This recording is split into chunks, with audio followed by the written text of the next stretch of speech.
Good evening and welcome to SVG-TV News for Friday, March 25th, 2022.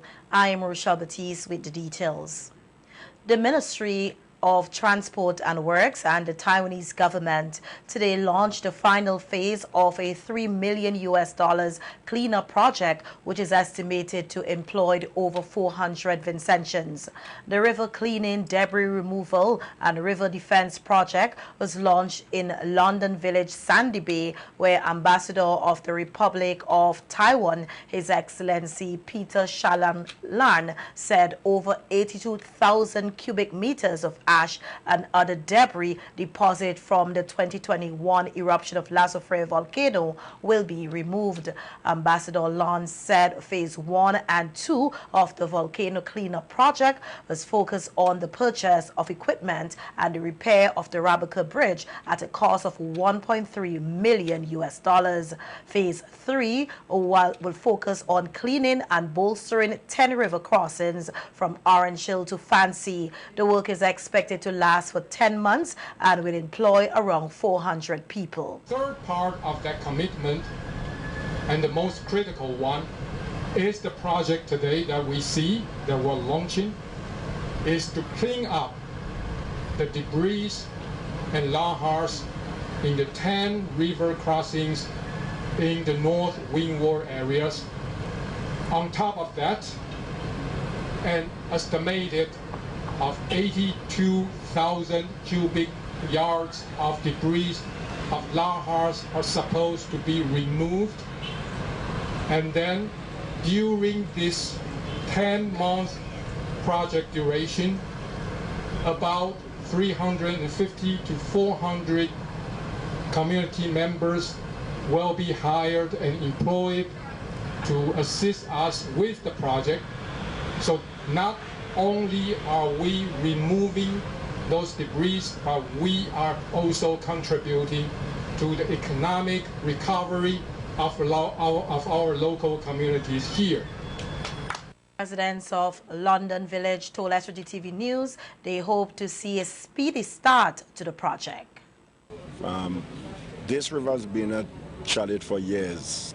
I would like to see not only groundbreaking, but I like to see work start in progress and our young people in our community right here benefit in terms of a job. Our young people, we have young ladies, we have young men in the area. They are excited, and but we're hoping that these people are not going to bring people from outside, and we have young people right in the area who needed a job at this time. I want to see the bridge built and the river fixed properly, that the people then could live good. So when the rain come down, it can go flood in the road. It go on through the water and go down by the sea, because it's very difficult for we in this village in London, because when the river come down, it does come down so difficult. And when it come down, sometimes the way how it come down just like a sea, going over and going over. So I go like to see the river build higher and it build good, and the basket them build that the people then could live good in this village. Member of Parliament for the constituency and Minister of Transport and Works, Montgomery Daniel, said the Rabaca River continues to be a problem area for the ministry almost a year after the volcanic eruption. And even in Rabaca, there has to be a constant removal of the debris that keeps coming down in that river. And that is why on a daily basis,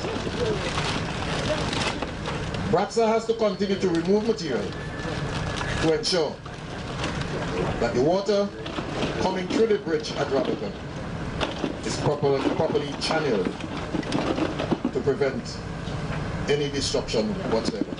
Efforts to resettle persons from North Windward who were displaced by the eruption of La Soufrière volcano last year encountered some financial setbacks. MP for North Windward and Minister of Transport and Works, Montgomery Daniel, said the government has been seeking donors to fund the relocation and rebuilding of homes for some 650 families from North Windward. Speaking at the launch of the river cleaning, debris removal and river defense project in London Village today, Minister Daniel said the Ministry of Housing has contracted Braxa to assist with the repair work, and some families are scheduled to return to the community in a few weeks.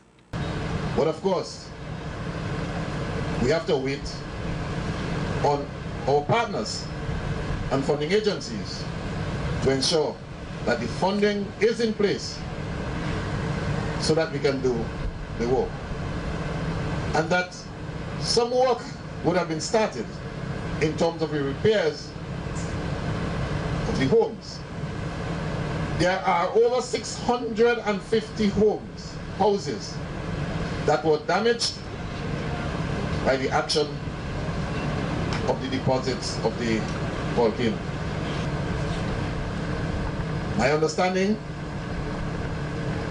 in discussions with Michelle Forbes, Director of NEMO, is that within another 2 to 3 weeks, all should be well, and that we should see a number of our families who are still residing in guest homes, guest houses, or other shelters, that we should soon see many of them coming back to the area. The government MP said the new timeline for all North Windward residents to return home has been extended to the end of the year. And as I understand it, of course, Mosaic Charitable Trust is very willing and ready to finance the project, so that of the 27 that will now have new homes in the next few weeks, certainly by the end of this year, every single person who would have to be relocated will be in their new home. The Port Modernization Project Implementation Unit, through formal consultations and active field engagements, will develop a good compensation solution for fisherfolk of Rose Place. So said Minister responsible for Urban Development, Energy, Airports, Seaports, Grenadines Affairs and Local Government, Julian Francis, in Parliament yesterday, while responding to a question from Opposition MP Daniel Cummins on compensation or a new area to facilitate the impacted fisherfolk in Rose Place. Minister Francis said that there is a 12-page document that was prepared to settle the matter with the fisherfolk.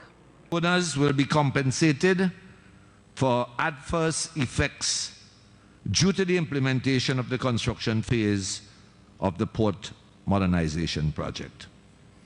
As part of the livelihood restoration training component of the project, like there was a component to build the houses, there is one now as part of the livelihood restoration training component of the project. Fisherfolk will be eligible for training opportunities. I have a log with me. I have a log with me that continuous consultations have been held with the fisherfolk down there since 2019. The last one was on March 2021, just before the super erupted. We were concentrated on the shifting the persons and to get the project started, and we were lulled at one time as there was a deficit in the financing which has now been filled, hence the reason for CDB's approval. And I will add that our tenders board has added its approval for the start of the project. Given data of the number of boat owners who will be affected by the project, the Urban Development Minister said only 4 of the 38 registered boat owners are persons actually living in Rose Place. 12 small boats that are not registered but are involved in handline and shoreline fishing. Some are also involved with fish pots, and there is a certified diver with 2 boats not registered. So I'm going through this to show you that there is ongoing discussion and assessment and data collection of the matter of the fishers. But it's important to, I think I should just highlight, of the, I said 36 just now, but it's 38. There are 4 persons, 4 fisher folk who actually live in there. Kingston Park has 3, Green Hill 5, Lago Height 1, Gibson Corner 1, Quarry, Kingstown 1, Lower Middle Street, Brooklyn, New York 1, Edinburgh 2, Otley Hall 2, Lomans Leeward 2, Camden Park 2, Clare Valley 2, Layou 1, Chateaubelair 1, Glen 1, Prospect 2, Connery 1, Sandy Bay 1, Union Island 1, Trinidad 1, Canada 1, and 2 more, no address at all. Minister Francis said the port modernization project is at an intense phase of implementation. The Rose Place beachfront location also falls within the footprint of phase 2 of the port modernization project works program. Hence the need for resettlement activities to address project affected shareholders to ensure the site is unencumbered. In other words, Madam Speaker, we need not go through this exercise 2 times. You clear it and clear it once. If we do not, let's take the removal of the houses. If you do not demolish those from which the persons are removing, others will occupy. And then you have to go through another fight and another sort of compensation and other houses to be built again. That beach on which these houses are is where the sewer line first has to go while Project 1 starts. Government MP also provided an update on the Rose Place residents who are in the process of moving into their new homes at the Lomans Bay Housing Project. The Development Bank has issued its no objection to the award of a contract. One of the first construction activities on the project is the realignment of the sewer outfall line owned by the Central Water and Sewerage Authority. The front-end engineering design route passes a section of the new sewer line through the beachfront in Rose Place. As a consequence, occupants and users of the Rose Place beach will be impacted. So even though it is not in that phase, to start this phase, we first have to realign the sewer line. So that's why I'm saying his presentation does not fall and match with the activity. And Minister of Transport Works and Physical Planning, Montgomery Daniel, has offered little details about the scope of a proposed jetty project for which SVG Aggregate Inc. has applied for permission to construct in Layou.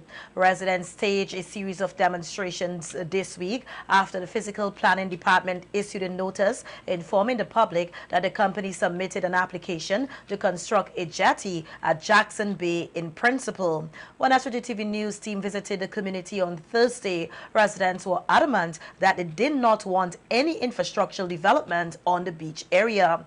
Minister Daniel told SVGTV News today the Physical Planning department is still in the early stages of processing the application. The matter in terms of the jetty in Liu came to me just a matter of a few days. And of course, this matter is in its very early stage. It's a normal thing where an application will go to the physical planning department, and the physical planning department by law would publicize it, put it in the papers for public reaction. The application will state what it is, and it is the physical planning department to have to do the investigation. If the application is for aggregates, of course the jetty has to have the standards for aggregate, the movement of aggregate. If it is from marina, they would have to do the investigation and see what it is. I mean, I can't give you that information just offhand because the technical people have to do their work. Mr. Daniel urged residents who are not in favor of the jetty project to submit their concerns in writing to the Physical Planning Department.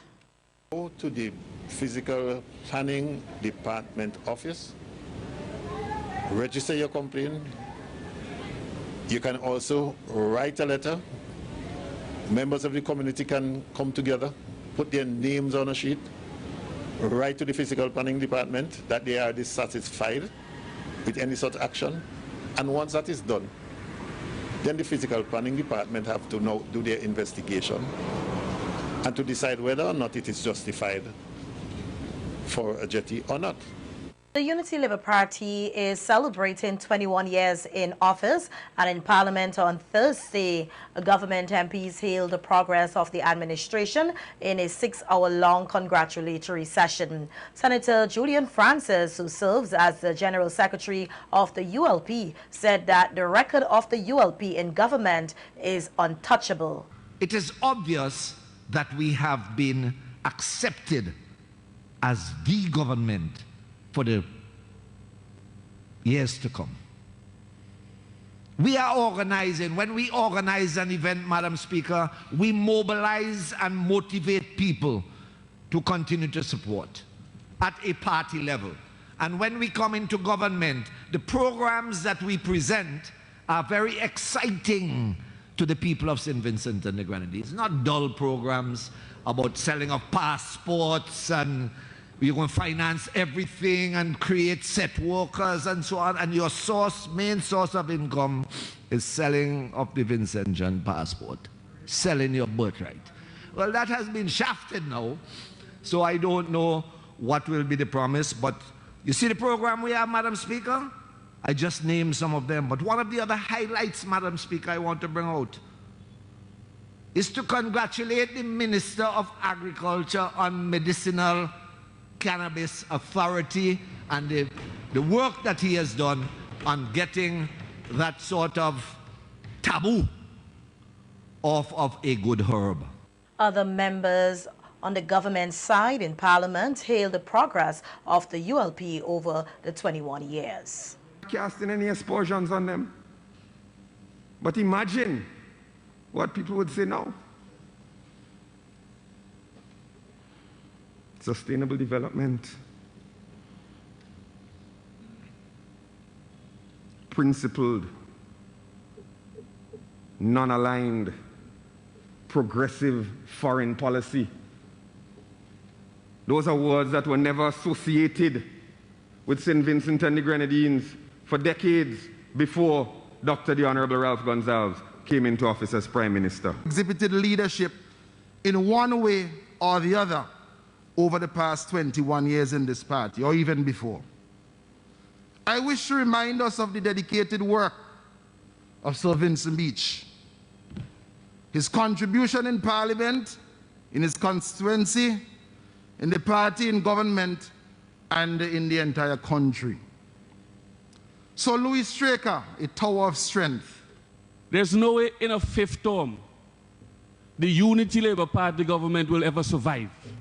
After 2 terms out at 8-7, just a 1-seat margin at the polls, there's no way they can survive in 2020. We have them. And opposition leader Dr. Godwin Friday congratulated the people of SVG, especially the supporters of the New Democratic Party, for what he said is their continued wisdom in seeing the great works and potential of the party by show of their support. The opposition leader further used the opportunity to talk about the party's accomplishments. What matters, Madam Speaker, is what you do with the time that you have.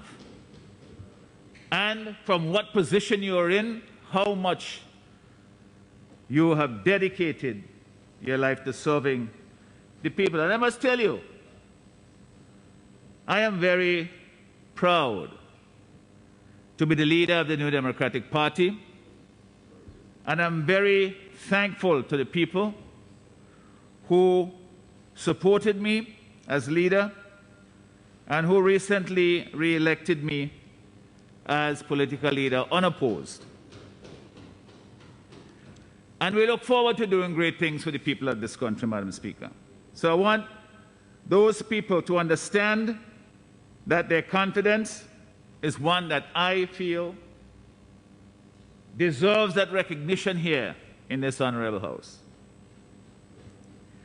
And that the record that we have as a political party from 1984 to 2001, and I challenge anyone to check that record, of accomplishment. Other opposition MPs hit back at the ULP's report card over the last 21 years in office. 20 or so years, Madam Speaker, in this Parliament, therefore, serving the New Democratic Party has substantially been in the defense of the democracy of this country and of constitutional rule. And in the process, I've been battered and bruised like so many Vincentians to ensure that that principle stayed alive. We're still the only country in the Commonwealth in which you can't have a constitutional vote on no confidence motion. Something to brag about? No! You hang your head in shame. It's still a crime in St. Vincent to have a placard on the streets of Kingstown or to carry a drum. Allow this country not, Madam Speaker, and I want the Parliament records to be properly noted on this point. Sir James Mitchell, God rest his soul, was under no obligation whatsoever to relinquish the government that was elected in 1998. Because the Constitution and the electoral laws call for first past the post. Never in our electoral history has the majority vote been the deciding factor overall. There will be a staging of Vincy Mass 2022 in one way or the other. This is according to Chairman of the Carnival Development Corporation, Ricardo Adams. Adams told SVG-TV News that plans for the return of the eagerly anticipated festival after a 2-year hiatus started since last year, but have been revised a number of times, taking into consideration the COVID-19 protocols. Been planning different versions of Vincy Mass since last October. In fact, we started advertising that there should be some kind of Vincy Mass. And what has been happening as the protocols have been changing, we've been adjusting our plans. And the last thing that we had was to have a vaccinated version of Vincy Mass. And we're hoping that with the change in what is happening, that there will be a reduction in some of the restrictions according to the protocols, and as such we will be able to open up Vincy Mass even further. But what we've been doing in the background is, of course, we've been going out and we've been advertising that there will be a Vincy Mass in one form or another. Adams expressed that although COVID is still present, he is hopeful that as time goes by, there will be some form of relaxation with the protocols which will allow them to host larger events. Fortunately, at this point in time, we're still under the current protocols, which state that events have to be vaccinated, etc. But we're very hopeful that, as I said, with changes in the situation as it exists in St. Vincent and the Grenadines right now, in terms of the infection rates and that kind of thing, that we would have some relaxation of those protocols, which would allow us to have a larger event with more participation from the consensus public and from the persons who are traveling from abroad. Adams said an assessment which will determine the level of festivities for Vincy Mass 2022 is set to be done by the end of this month. Nation is being made by the government, and that was something that the Prime Minister said that was going to be assessed at the end of March, and he will make a determination at that point in time as to what level of estimates we have. But as it stands, we are, as I said, preparing for multiple scenarios. So we'll make the adjustments as the time comes. If the government determines that they want to remain with a vaccinated carnival, we have a scenario that covers that. And if the government determines that the scenario, the situation has changed such that the scenario allows for a full participation at whatever level, then we will also be able to make that adjustment. So really that decision is going to be driven by the government of St. Grande. Adams said that there are several locations being discussed to host different events for Vincy Mass 2022, but with a relaxation of the protocols, these could all change. As the option for hosting the Mardi Gras celebrations, but we've always said that we wanted to look at various venues to host other events. So, for instance, we're still looking at Evo being held at the cruise ship terminal, and Soca Monarch, the home of Soca Monarch really is Victoria Park. So we have different options in terms of venues. We're looking to host some of them out of the immediate environs of Kingstown, etc. But again, those would all be dependent on what the protocols are. Obviously, if the protocols are completely released and we may be able to come back into an uncontrolled space such as Kingstown for the Mardi Gras celebrations, etc. But as it stands,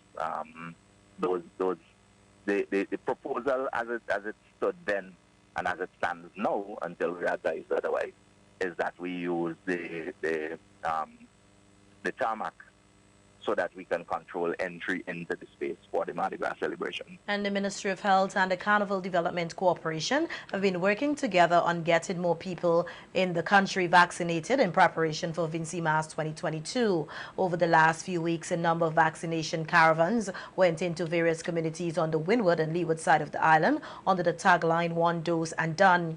On NBC Radio today, Acting Chief Health Promotions Officer Shanika John said although the ministry has observed a decline in the number of COVID-19 cases on island, there may be instances that would arise and require imposing other restrictions. Hence, they cannot completely let their guard down. Cautionary measures should not be thrown out of the window at this point. So far, for those drives that they have got, that they have done, we've had about 110 persons being vaccinated, with more than 50% of them being first dose, which is really good because it also indicates to you that there is quite a number of persons who still have not gotten their vaccine, and the intention is always to have at least a dose so that we could also offer some protection in the country. Said although the vaccination caravan campaign targets persons to take their Sputnik Light, booster shots and second doses are also available for those in need. Guideline for CDC was specifically targeting those persons who want to have their single shot Sputnik Light and their second dose, just to complete the process. But if you are interested in getting additional protection, which is your booster shot, it is definitely going to be available. Nobody is going to be turned away or be informed that it's not being offered.